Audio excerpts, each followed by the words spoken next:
يعني صراحة يعني غا البنك الافريقية وانيتين لان البنك الافريقية ويتين كان سابقا البنك المغربي للتجارة الخارجية بي ام سي.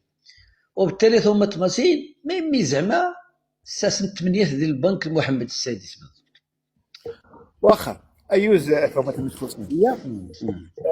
ذا يغنعقب نغاش غاوفيرو مم. اللي نعقب غا بيغاسوس دوك نتعقب غا بيغاسوس ذا يتعقب ثم انا الرئيس الحكومه اسبانيا ان اي شركه فازت على المغرب اتحب الاستثمار سكوروبا يخسا اتك خمغاث مع الرئيس الحكومه، ولكن ثمغات مع رئيس الحكومه بمساهمه الوزراء ذي الحكومه ذي النكيس اك الحزب البيسوي دي اسبانيا يتاكد دنيتا